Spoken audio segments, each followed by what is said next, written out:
Hello student, आज हम देखेंगे क्लास 12th का फिजिक्स और इसमें हम चैप्टर नंबर 1 देख रहे थे। इसका ये हम 2 लेक्चर करा चुके हैं। अब हम लेक्चर नंबर 3 को देखते हैं कि इसमें क्या चीज़ें हैं।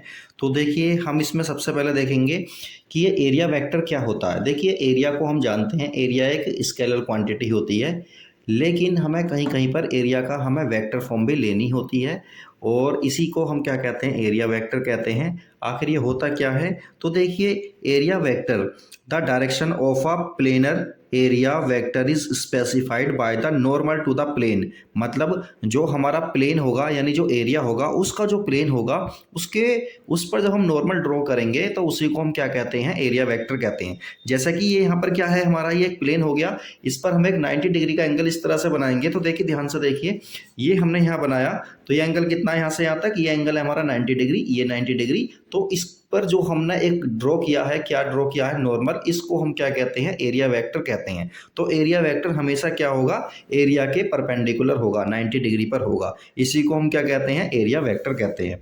अब देखिए, इसे इस तरह से समझिए, ये हमारा क्या है, ये हमारा हो गया। चलिए पहले यहाँ देखिए कि ये एरिया वेक्टर को हम डी एस वेक्टर से रिप्रेजेंट करेंगे।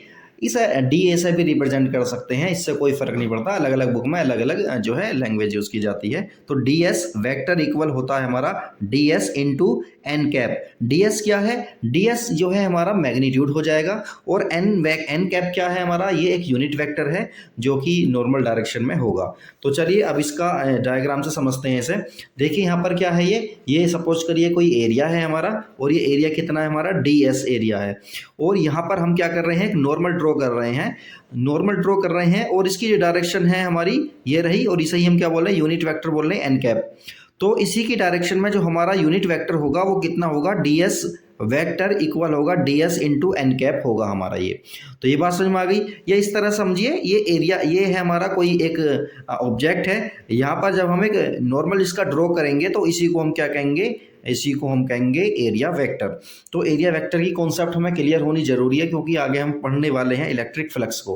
तो चलिए फ्लक्स के बारे में हम देखते हैं कि फ्लक्स क्या होता है। इलेक्ट्रिक फ्लक्स के बारे में बात कर रहे हैं। तो फ्लक्स, इलेक्ट्रिक फ्लक्स क्या है, the electric flux through a given area held inside an electric field is the measure of the total number of electric lines of force passing normally through that area। देखिए, पढ़ा हमने, कुछ खास समझ में नहीं आया, इसे हम समझते हैं ऐसे कि एक इलेक्ट्रिक फील्ड में जब हम किसी एरिया को नॉर्मली रखते हैं और उस नॉर्मल वाले एरिया में से कितनी इलेक्ट्रिक फील्ड लाइंस पास कर रही हैं उसको हम कहते हैं इलेक्ट्रिक फ्लक्स। तो इलेक्ट्रिक फ्लक्स क्या है, number of electric field lines. Electric flux क्या है, number of electric field lines, यानी कि कितनी लाइन उसमें से नॉर्मली पास हो रही हैं, किसमें से, उस एरिया में से जो इलेक्ट्रिक फील्ड में रखा हुआ है, तो उसको हम क्या कहते हैं, इलेक्ट्रिक फ्लक्स।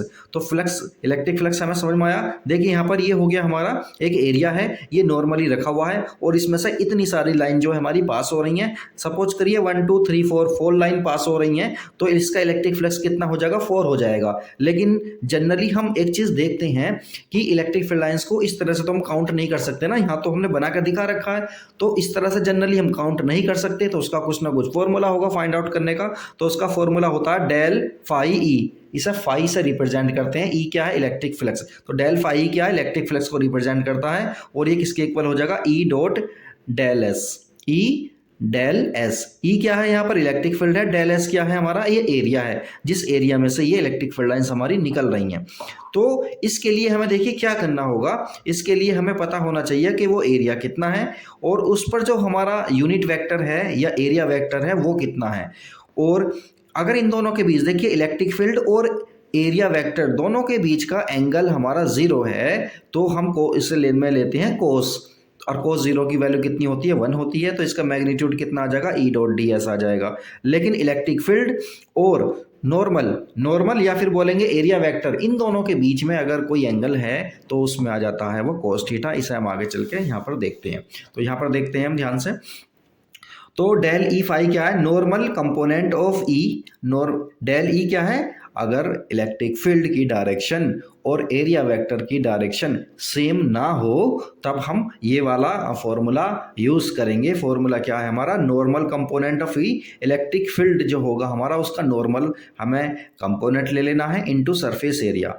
तो नॉर्मल कंपोनेंट क्या हो जाएगा, E cos theta into del S, या फिर बोलेंगे del phi E equal E del S cos theta, या फिर बोलेंगे E vector dot del S. तो ये डॉट प्रोडक्ट में क्या आता है, कोस आता है, तो इसे इस तरह से भी लिखा जा सकता है। तो यहाँ देखिए इलेक्ट्रिक फील्ड की डायरेक्शन यहाँ पर ये रही, और जो इस पर जो एरिया वेक्टर होगा वो तो नॉर्मल ही होगा, इसके नॉर्मल होगा। तो इलेक्ट्रिक फील्ड की डायरेक्शन और जो नॉर्मल है इनकी डायरेक्शन के बीच में जो एंगल है उसे हम कोस थीटा से रिप्रेजेंट करेंगे इसमें। तो ये वाली बात समझ में आई। अब हम देखते हैं इसकी यूनिट वगैरह के बारे में देख लेते हैं। इलेक्ट्रिक फील्ड एक स्केलर क्वांटिटी होती है। सबसे पहले तो ये देखिए कि इलेक्ट्रिक फील्ड हमारी एक स्केलर क्वांटिटी होती है और इलेक्ट्रिक फील्ड की जो यूनिट होती है वो होती है न्यूटन पर कूलम मीटर स्क्वायर या न्यूटन मीटर स्क्वायर पर कूलम, मतलब ये एक ही बात है। या फिर इसे हम इस तरह से भी लिख सकते हैं वोल्ट मीटर, इसको लिखा जा सकता है, इलेक्ट्रिक फील्ड की यूनिट को वोल्ट मीटर भी लिखा जा सकता है। इसी तरह से अब हम गॉस थ्योरम के बारे में बात करते हैं। तो गॉस थ्योरम बहुत ज़्यादा इंपॉर्टेंट है, इसे हमें अच्छे से पढ़ना चाहिए और इससे रिलेटेड जो है बहुत सारे जो है हमारी एप्लीकेशंस हैं जो हम आगे चल के इसको डेरिवेशन करेंगे। तो अब हम देखते हैं गॉस थ्योरम क्या है। Gauss theorem states that, Gauss theorem ये स्टेट करती है, ये बताती है कि total flux through a close surface, total flux जो होगा ना, टोटल फ्लक्स जो होगा मतलब फाई वो कितना होगा, इस 1 एप्सिलॉन नॉट टाइम्स होगा। वो क्या होगा, 1 एप्सिलॉन नॉट टाइम्स होगा, किसका होगा, टोटल चार्ज का, यानी नेट चार्ज उसके अंदर जितना भी है ना उसका 1 एप्सिलॉन नॉट टाइम्स क्या कहलाता है, हमारा टोटल फ्लक्स कहलाएगा हमारा। या इसे इस फॉर्म में भी लिखा जा सकता है, इंटीग्रल फॉर्म में, close surface integral of E dot D s. क्या बोलेंगे इसे, close surface integral of E dot D S, या फिर ये क्यू अपॉन एप्सिलॉन नॉट, यानी टोटल चार्ज का कितना होता है, epsilon not, 1 epsilon not times होता है। ये गॉस ने बताया हमें। तो गॉस थ्योरम हमारी बहुत ज़्यादा इंपॉर्टेंट है। प्रूफ इसका हम नहीं देख रहे हैं, अब आगे चल के हम इसकी कुछ एप्लीकेशंस वगैरह गॉस की देखते हैं। चलिए पहले एक चीज़ और देख लेते हैं, गॉसियन सरफेस क्या होता है। तो गॉसियन सरफेस क्या है, any hypothetical closed surface enclosing a charge is called the Gaussian surface of that charge. Gaussian surface क्या है, किसी भी चार्ज को घेरते हुए, किसी भी चार्ज को घेरते हुए एक क्लोज जो है सरफेस बना देना, किसी भी चार्ज को घेरते हुए यानी टोटल चार्ज को एनक्लोज करते हुए एक सरफेस बना देना, उसको क्या कहते हैं, गॉसियन सरफेस कहते हैं। ये हाइपोथेटिकल होता है, मतलब ये एक्चुअल में नहीं होता, बस इसे हम मानते हैं कि हाँ ऐसा हमने ड्रॉ कर लिया है। तो क्या है ये गॉसियन सरफेस, क्या होता है, गॉसियन सरफेस वो सरफेस होता है जो टोटल चार्ज को इंक्लूड करता है, यानी टोटल चार्ज उसके अंदर रहता है। तो ये बहुत ज़्यादा इंपॉर्टेंट टॉपिक है, तो ये हमें पता होना ज़रूरी है। अब आगे चल के हम देखते हैं कि ये एप्लीकेशंस इसकी गॉस थ्योरम की कहाँ कहाँ होने वाली हैं। तो देखिए सबसे पहला हमारा प्रूफ आता है जो कि इंपॉर्टेंट है और ये एग्जाम में आ जाता है। तो प्रूफ क्या है हमारा, electric field due to an infinitely long straight charged wire. एक लॉन्ग चार्ज्ड वायर है, लॉन्ग है और कैसा है, इनफाइनाइट है, मतलब बहुत ज़्यादा बड़ा है, तो बहुत ज़्यादा लंबा है मतलब ये वायर। तो इस वायर की वजह से किसी पॉइंट पर हमें इलेक्ट्रिक फील्ड फाइंड आउट करना है जो कि आर डिस्टेंस पर है, कोई भी डिस्टेंस हो सकती है जो कि आर डिस्टेंस पर है। तो देखिए इसके लिए हमें क्या करना होगा, इसके लिए सबसे पहला काम हमें करना है, इसका गॉसियन सरफेस बना लेना है। तो देखिए ये वायर है, तो जब इसको इंक्लूड करते हुए, मतलब ये हमें एक गॉसियन सरफेस ऐसा बनाना है जो ये पूरा का पूरा वायर उसके अंदर आ जाए। तो ऐसा सरफेस तो हमारा कैसा बनेगा, किस फॉर्म में बनेगा, एक सिलिंड्रिकल फॉर्म में बनेगा। तो हमने एक सिलिंड्रिकल फॉर्म में क्या बना लिया, गॉसियन सरफेस बना लिया। ये डॉट डॉट में जो दिखाया गया है ये गॉसियन सरफेस है। और ये सिलिंड्रिकल फॉर्म में क्यों बनाया गया है, वो इसलिए बनाया गया है क्योंकि ये वायर जो है ना, ये वायर तो एक सिलिंड्रिकल की फॉर्म में ही होगा ना, छोटा वायर है, सिलिंड्रिकल फॉर्म में होगा। तो इसको घेरते हुए एक ऐसा सरफेस हमें बनाना है जो इसको पूरे को घेर ले। तो ऐसी फॉर्म कैसी बनेगी हमारी, सिलिंड्रिकल फॉर्म बनेगी। तो चलिए अब देखते हैं, ये सिलिंड्रिकल फॉर्म होगी। या सपोज करिए सिलेंडर जो है ना हमारा, इसके 3 सरफेस बनेंगे हमारे। एक तो देखिए ये कर्व सरफेस हो गया, जो कि हम देख रहे हैं। देखिए इस तरह से देखिए, ये वाला जो सरफेस है, ये वाला कर्व सरफेस हो जाएगा, उसको हमने बोल दिया है S1 बोल दिया है। और दूसरा सरफेस हमारा ये वाला हो जाएगा, इधर वाला, और तीसरा हमारा इधर वाला सरफेस हो जाएगा। तो ये तीनों सरफेस हो गए, S1, S2 और S3 हो गए। देखिए ये दोनों आइडेंटिकल हैं, सरफेस एक जैसे हैं, और ये कर्व सरफेस इनसे अलग है। तो देखिए ये जो हमारा सिलेंडर बना है, इसकी हमने लेंथ मान ली L, और देखिए इसकी जो रेडियस है, हमने सरफेस सिलिंड्रिकल की हमने इसकी रेडियस मान ली R। और ये रेडियस वही रेडियस है जहां पर हमें, जिस पॉइंट पर हमें, यानी जितनी दूरी पर हमें क्या फाइंड आउट करना है, इलेक्ट्रिक फील्ड फाइंड करना है इस पूरे वायर की वजह से। तो चलिए इसके 3 सरफेस हो गए, वो सब हमने देख लिया है। तो अब हम देखते हैं, सबसे पहले हम बात करते हैं सरफेस नंबर 1 की। सरफेस नंबर 1 हो गया हमारा ये। तो देखिए यहाँ पर इलेक्ट्रिक फील्ड की डायरेक्शन कहाँ होगी, ऐसे होगी ना इलेक्ट्रिक फील्ड की डायरेक्शन। और यहाँ पर एरिया वेक्टर क्या होगा, एरिया वेक्टर भी इसी डायरेक्शन में होगा। और एरिया वेक्टर को हमने क्या बोल दिया, DS1 बोल दिया है। तो दोनों के दोनों सेम डायरेक्शन में हो गए, इतना काफ़ी है। अब आगे देखते हैं, S2 के लिए बात करते हैं। तो देखिए यहाँ पर इलेक्ट्रिक फील्ड की डायरेक्शन जो है वो तो इधर की साइड में ही है, क्योंकि चार्ज प्लस वाला यहाँ पर है, तो इलेक्ट्रिक फील्ड की डायरेक्शन तो ये हो गई। लेकिन यहाँ पर क्या है, जब इस वाले सरफेस पर हम नॉर्मल बनाएंगे तो वो कहाँ बनेगा, ऊपर की तरफ को बनेगा। तो इन दोनों के बीच में एंगल कितना आ गया, 90 डिग्री का आ गया। इसी तरह से नीचे वाले में भी, S3 में भी क्या होगा, ई की वैल्यू, ई की जो डायरेक्शन है ये है, और इसमें जो हमारा नॉर्मल होगा या एरिया वेक्टर होगा वो ये होगा। तो इन दोनों के बीच में एंगल कितना हो गया, ये भी 90 हो गया है। तो इतनी बात हमें समझ में आ गई है। अब हम आगे चल के देखते हैं कि ये किस तरह से सोल्व करना है। अब देखिए हमें टोटल क्या निकालना है, टोटल हमें फ्लक्स निकालना है, इलेक्ट्रिक फ्लक्स निकालना है। तो देखिए क्या क्या होगा, तो हमें क्या करना है, E.ds कर देना है, क्लोज इंटीग्रल कर देना। ये तो फॉर्मूला हमने अभी देखा बिल्कुल, तो इस फॉर्मूले के अकॉर्डिंग हमने किया। अब देखिए यहाँ पर जो है सरफेस अकेला तो है नहीं, सरफेस है हमारे 3। तो surface number 1, surface number 2, surface number 3, इन तीनों की क्या कर देंगे, प्लस कर देंगे, इनका इंटीग्रल करते हुए प्लस कर देंगे। अब ध्यान से देखिए E.ds1, ds1, S1 वाले में देखिए क्या केस है, S1 वाले में ये वाला केस है ना। तो देखिए E.ds1 आएगा, और उसके साथ कोस भी आएगा, लेकिन कोस के साथ एंगल कौन सा आएगा, 0। इन दोनों के बीच का एंगल कितना है हमारा, 0 हो गया। तो ये हो गया हमारा cos 0। अब इसी तरह से देखिए हमारा ये है E.ds2, ds2 वाले केस में देखिए तो E.ds2 कोस कितना आएगा हमारा, 90 आ जाएगा। इसी तरह से तीसरे वाले में भी कोस 90 आ जाएगा। अब हम एक बात अच्छे से जानते हैं, कोस 90 की वैल्यू तो 0 होती है, इस वाले कोस 90 की वैल्यू भी 0 हो जाएगी, तो ये भी 0 हो गया हमारा। तो बचा क्या हमारा, ये वाला बचा। अब जब ये बचा, कोस 0 की वैल्यू कितनी होती है, 1, तो ये क्या आ जाएगा हमारा E.ds1। तो देखिए यहाँ पर E का हमें इंटीग्रल करना नहीं है, तो E को तो हमने बाहर ले लिया, ये आ गया यहाँ पर। तो हमारा क्या बना, ds1, क्या आ गया हमारा, ये ds1। अब ds1 के लिए बात करेंगे हम। तो अब ध्यान से देखिए इस चीज को कि E इंटू एरिया, ds1 का क्या मतलब है, area of the curve surface. ये ds1 का क्या मतलब है, इंटीग्रल ऑफ ds1 का मतलब है कि ये कर्व सरफेस, कर्व वाला जो है ना, कर्व वाला जो पोर्शन है उसका एरिया कितना होगा। और हम जानते हैं जो सिलिंड्रिकल फॉर्म होती है ना, उसका कर्व सरफेस की क्या होता है, 2πrl होता है। समझ में आ गया, क्या होता है, 2πrh होता है ना, 2πrh होता है ना। h क्या होती थी वहाँ पे, हाइट, लेकिन यहाँ पे हाइट हमने कितनी ले ली, इसी को तो हम हाइट कह रहे हैं ना, इसको हमने l ले लिया। तो 2πrh की जगह क्या हो जाएगा, 2πrl हो जाएगा, और e इसके साथ मल्टीप्लाई में। तो फाई की वैल्यू हमारी कितनी आ गई, e इंटू 2πrl आ गई।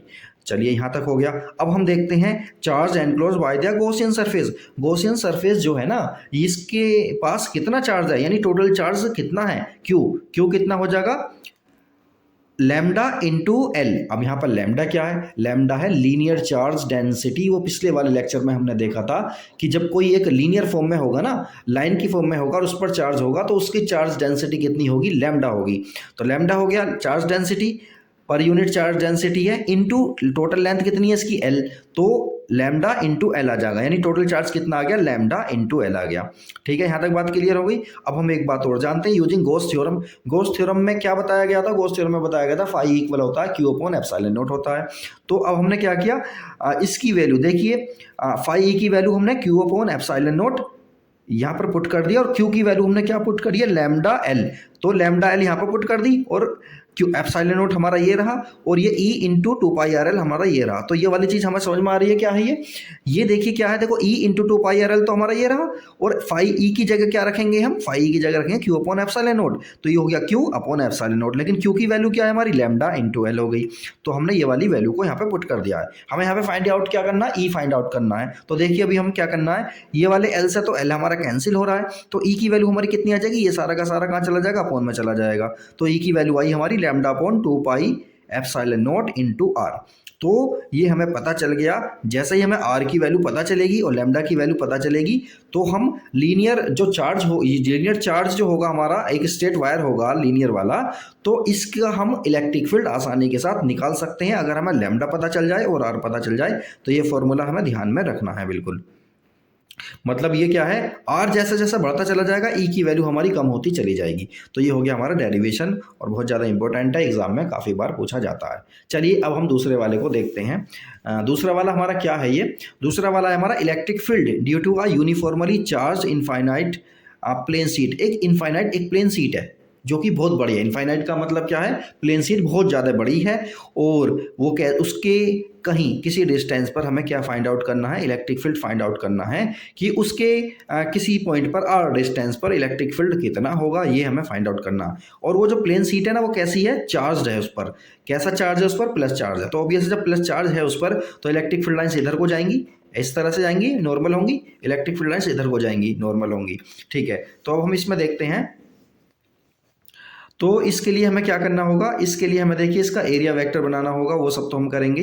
अब देखिए यहाँ पर हम क्या कर रहे हैं इसका, तो यहाँ पर हमने लिया इसका फाई ई। देखिए इसमें दो ही सरफेस बन रहे हैं, एक इधर वाला सरफेस हो गया, एक इधर वाला सरफेस हो गया।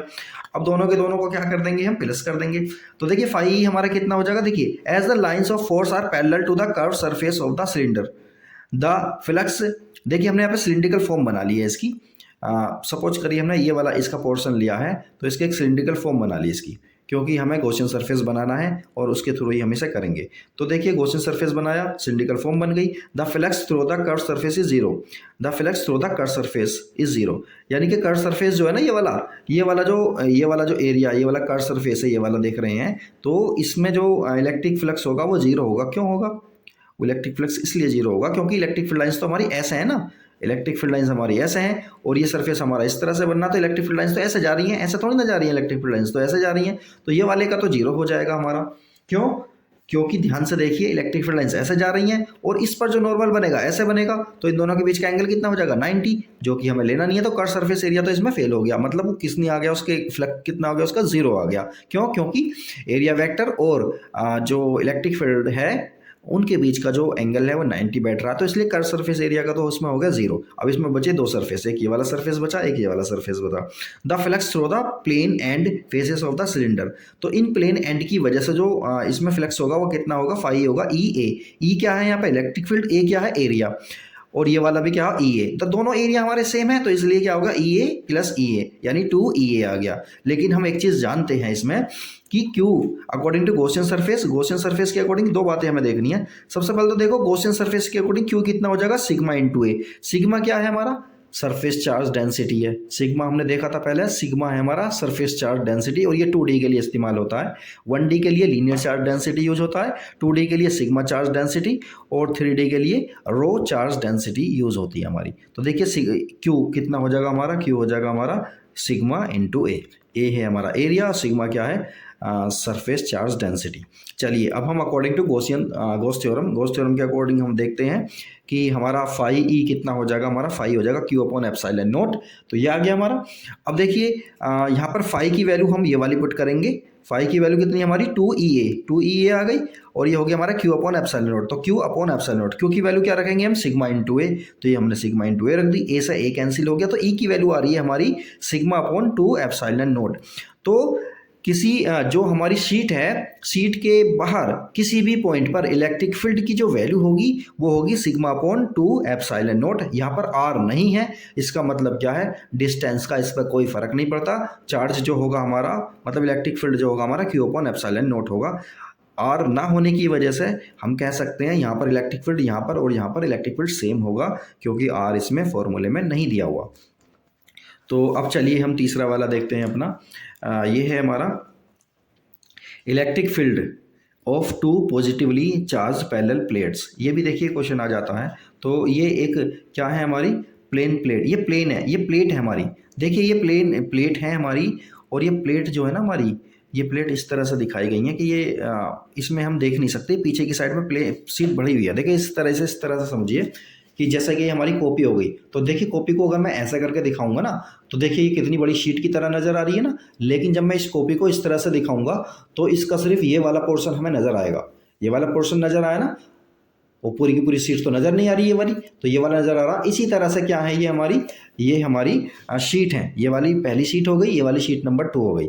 तो अब देखिए ये पॉजिटिवली चार्ज्ड है, ये भी पॉजिटिवली चार्ज्ड है। तो अब हम इस वाली सीट की वजह से बात करते हैं, इलेक्ट्रिक फील्ड जो होगा वो E1 होगा, इसकी वजह से जो होगा इलेक्ट्रिक फील्ड E2 होगा, और इसका चार्ज डेंसिटी क्या होगी, सरफेस चार्ज डेंसिटी होगी इसकी सिग्मा 1, इसकी होगी सिग्मा 2। इन दोनों के बीच के डिस्टेंस हमने मान लिया r है। तो अब देखिए यहाँ पर देखिए ये पोर्शन हमारे 3 पोर्शन बनने हैं इसमें, portion number 1, portion number 2, portion number 3, तो 3 पोर्शन हमारे बनने हैं। तो इस वाले पोर्शन के लिए बात करेंगे, इलेक्ट्रिक फील्ड की डायरेक्शन E1 की जो कि इस वजह से होगा, इलेक्ट्रिक फील्ड की डायरेक्शन कहाँ होगी, E1 की इधर होगी, ठीक है। और इसी पोर्शन में इलेक्ट्रिक फील्ड की डायरेक्शन इसकी वजह से E2 किधर होगी, वो भी इधर होगी। तो ये दोनों बातें समझ में आ गई, यानी इस फर्स्ट वाले पोर्शन में इलेक्ट्रिक फील्ड की डायरेक्शन है हमारी लेफ्ट में। इसी तरह से अब पोर्शन नंबर 3 में आ जाते हैं। पहले पोर्शन नंबर 3 में देखो, इलेक्ट्रिक फील्ड E1 की डायरेक्शन जो कि इसकी वजह से है, प्लेट नंबर 1 की वजह से है, वहाँ किधर होगी, राइट साइड में होगी, और E2 की वजह से क्या होगी, राइट साइड में होगी। तो देखिए यहाँ पर राइट साइड में है इलेक्ट्रिक फील्ड की डायरेक्शन टोटल, और यहाँ पर इलेक्ट्रिक फील्ड की टोटल डायरेक्शन किधर है, लेफ्ट साइड में। अब बचा बीच वाला पोर्शन, बीच वाले पोर्शन के लिए हम बात करते हैं। तो देखिए बीच वाले पोर्शन के लिए इलेक्ट्रिक फील्ड E1 की डायरेक्शन किधर होगी, राइट में होगी, और E2 की डायरेक्शन किधर होगी, लेफ्ट में होगी। तो ये बात समझ में आ गई हमारे। अब हम रीजन नंबर 1 की बात कर लेते हैं। In the region 1, first region की बात करते हैं।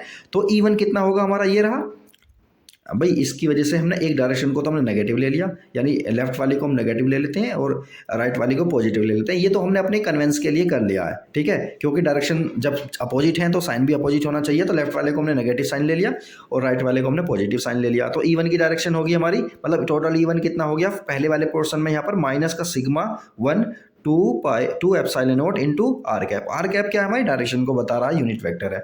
इसी तरह से E2 हो गया हमारा, E2 भी E2 की भी डायरेक्शन इधर है, तो दोनों की डायरेक्शन नेगेटिव आ गई। तो टोटल E कितना आ जाएगा हमारा, टोटल E फर्स्ट के लिए कितना आ जाएगा, E1 प्लस E2, दोनों को सम अप करेंगे तो ये आ जाएगा हमारा फाइनली, ठीक है। इसी तरह से रीजन नंबर 2 के लिए बात करते हैं। रीजन नंबर 2 के लिए देखिए दोनों के दोनों रीजन नंबर 2 के लिए E1 तो हमारा देखिए राइट साइड में है तो इसको हमने पॉजिटिव ले लिया, E2 हमारा लेफ्ट साइड में है तो इसको हमने नेगेटिव ले लिया। जब दोनों को ऐड करेंगे तो टोटल हमारा कितना आ जाएगा, टोटल फील्ड कितना आ जाएगा, E सेकंड के लिए r cap upon 2 epsilon naught sigma 1 minus sigma 2। तो देखिए सिग्मा 1 और सिग्मा 2 हमारे अलग अलग हो सकते हैं ना भाई, इसकी वैल्यू कुछ है, इसकी वैल्यू कुछ है, तो हमारे ये माइनस हो जाएंगे।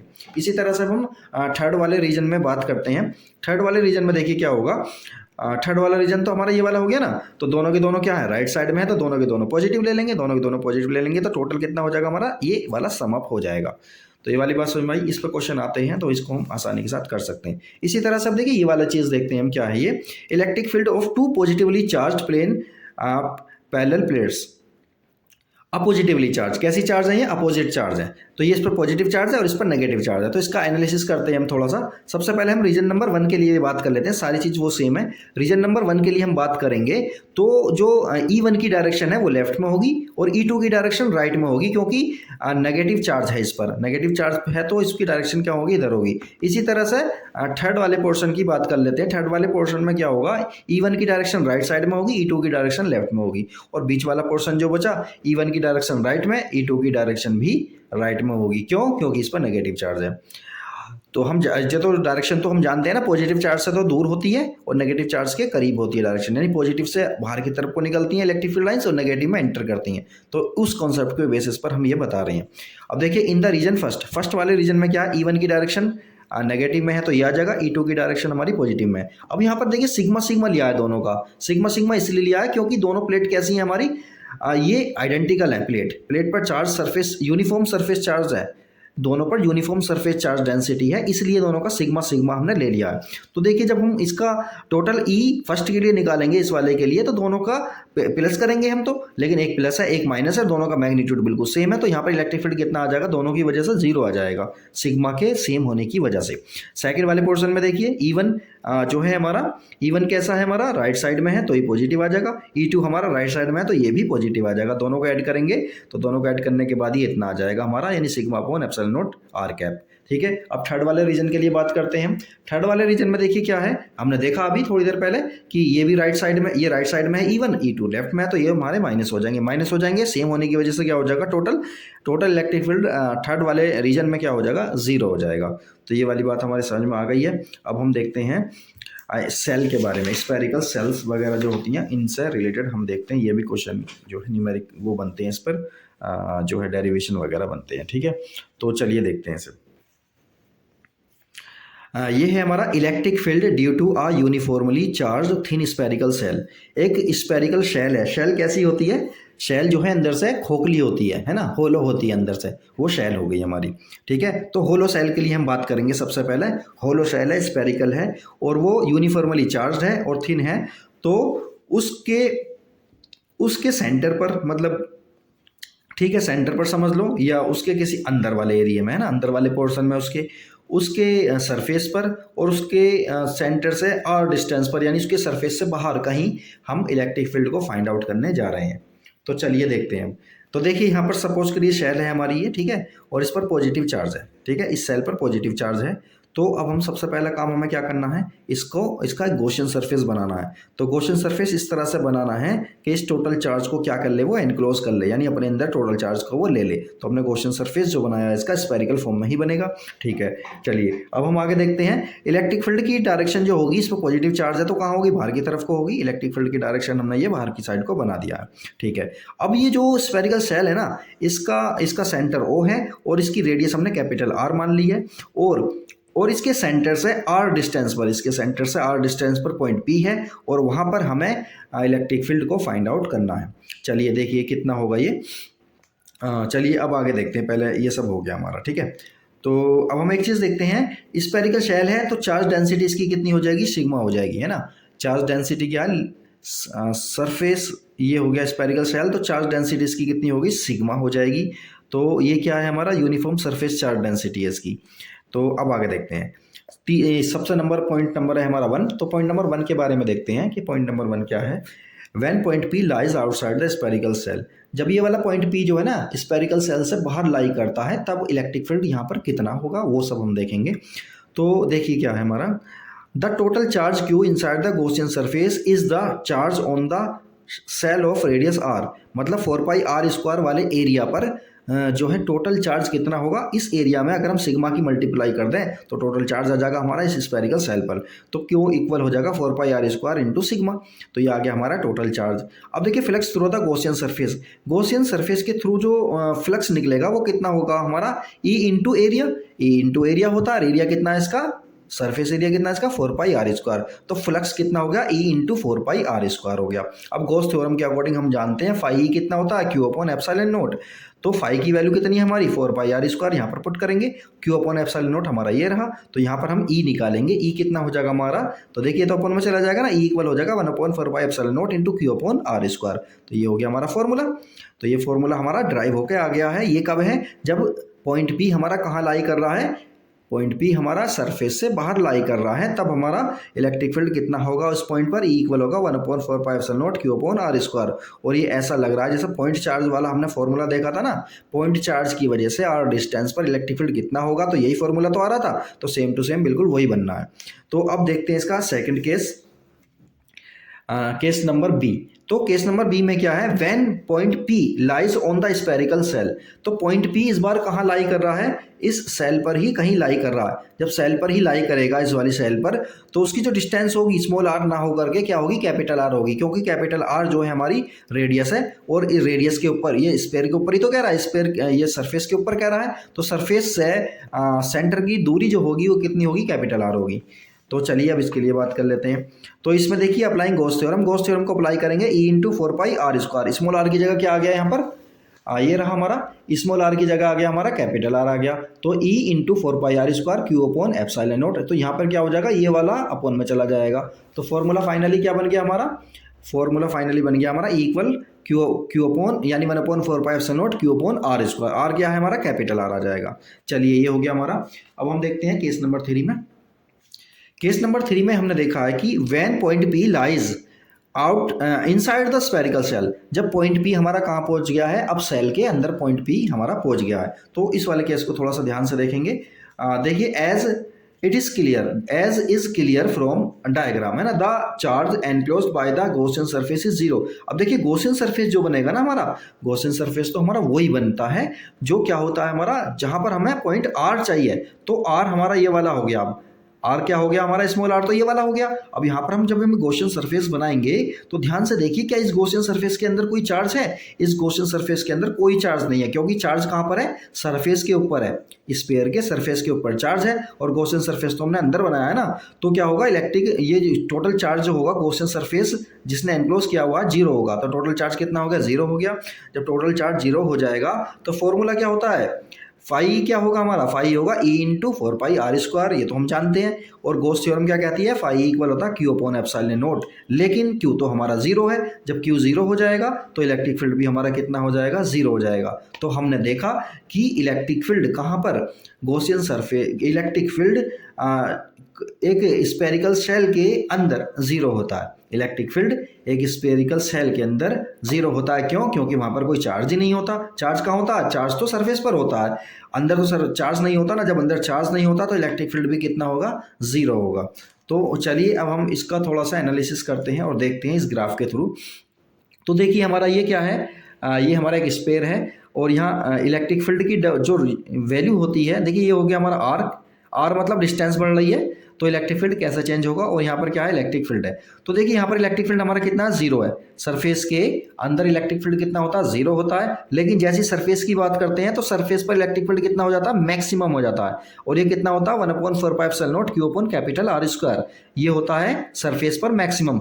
और उसके बाद जैसे हमारी डिस्टेंस बढ़ती चली जाएगी, इलेक्ट्रिक फील्ड जो है ये वाला, ये हमारा कम होता चला जाएगा, कम होता चला जाएगा। तो ये हमारा ग्राफ रहा, variation of e with r for a spherical shell of charge. ठीक है, तो ये हो गया हमारा। अच्छा, उसके बाद हम देखते हैं ये वाला देखते हैं, ये क्या है हमारा, electric field due to uniformly charge insulating sphere. जब इंसुलेटिंग स्फीयर की बात करते हैं तो वो कैसा होता है, वो एक अंदर से होलो नहीं होगा। ठीक है, वो अंदर से होलो नहीं होगा, उसके अंदर मटेरियल होगा। और इसे इस तरह से समझ सकते हैं, तो होगी फुटबॉल क्या रहती है, अंदर से होलो रहती है।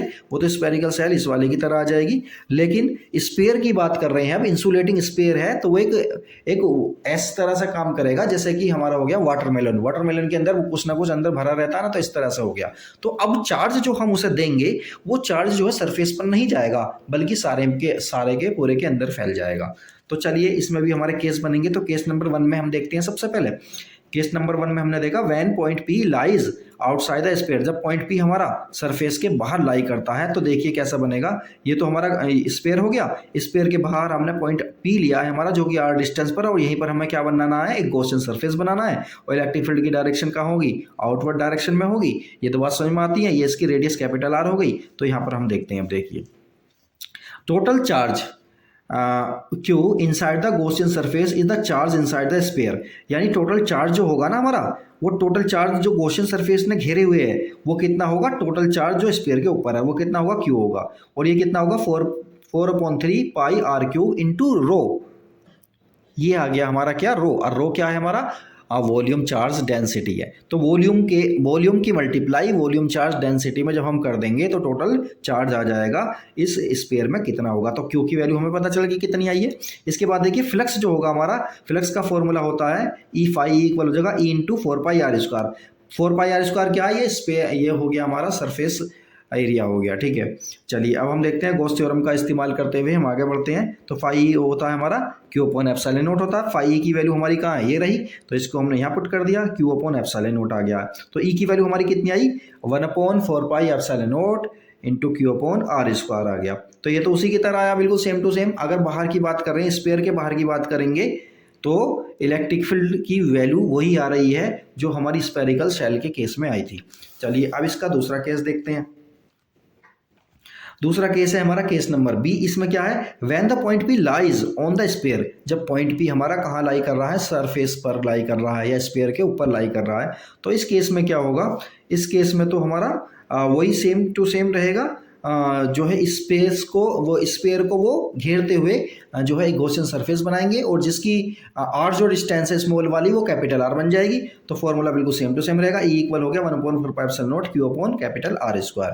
तो ये वाला केस तो हमारा क्लियर है। अब थर्ड वाले केस को देखते हैं। When point p lies, when point p lies inside the sphere, जब पॉइंट पी हमारा कहाँ लाइज करता है, इनसाइड द स्पेयर, स्पेयर के अंदर लाई करता है। अब इस केस में हमें थोड़ा सा देखना पड़ेगा। The charge enclose by the Gaussian surface. अब देखिए यहाँ पर हम गॉसियन सरफेस बना रहे हैं। गॉसियन सरफेस कहाँ बनाते हैं, आर डिस्टेंस पर बनाएंगे। तो आर डिस्टेंस तो हमारी ये रही, यहाँ पर हमने गॉसियन सरफेस बना दिया है। तो अब इस सपोज करिए इस गॉसियन सरफेस पर जो चार्ज होगा वो होगा हमारा क्यू डैश होगा, क्योंकि टोटल तो क्यू है ना, अंदर वाले में कितना है क्यू डैश मान लिया हमने। अब वो क्यू डैश हो गया हमारा, और इसका कितना हो जाएगा, वॉल्यूम इंटू रो हो जाएगा। वॉल्यूम इसका कितना होगा 4/3 पाई आर क्यूब। आर कौन सा वाला लेंगे, अब छोटा वाला स्मॉल वाला आर लेंगे। तो देखिए अब यहाँ पर हमें एक चीज़ देखनी है। तो देखिए ये तो हमारा हो गया क्या, ये तो हो गया हमारा ये वॉल्यूम हो गया। और ये रो की वैल्यू देखिए इन्होंने किस तरह से ली है, रो की वैल्यू ली है हमारी Q upon 4πε0 into pi R cube. ये कैसे लिया इन्होंने, charge upon volume, charge upon volume से इन्होंने क्या निकाल दिया है, वॉल्यूम चार्ज डेंसिटी निकाल दी थी। तो वॉल्यूम चार्ज डेंसिटी को इन्होंने क्या लिख दिया है, टोटल चार्ज अपॉन वॉल्यूम। तो total charge upon total volume आ गया। तो इस तरह से थोड़ा सा सोल्व करेंगे तो ये आ जाएगा क्यू आर की क्यूब अपॉन कैपिटल आर की क्यूब।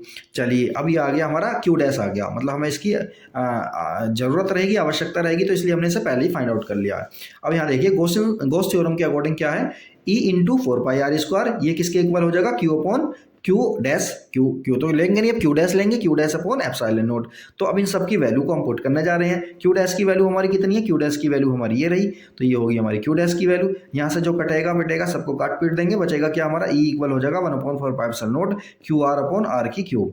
या फिर इस वाले को इन्होंने फिर दोबारा क्या कह दिया है, देखिए इसको हम इन्होंने सिग्मा कह दिया, ये रो कह दिया है। रो क्या है हमारा, इस तरह से इन्होंने निकाला, यानी कि क्यू आर वगैरह इस तरह से कर सकते हैं। मतलब फाइनली हमारा ये वाला फॉर्मूला आ गया है 1/4πε0 क्यू आर अपॉन आर की क्यूब आ गया है। ठीक है, अब इसका ना हम डायग्राम देखते हैं, वेरिएशन देखते हैं हम इसमें।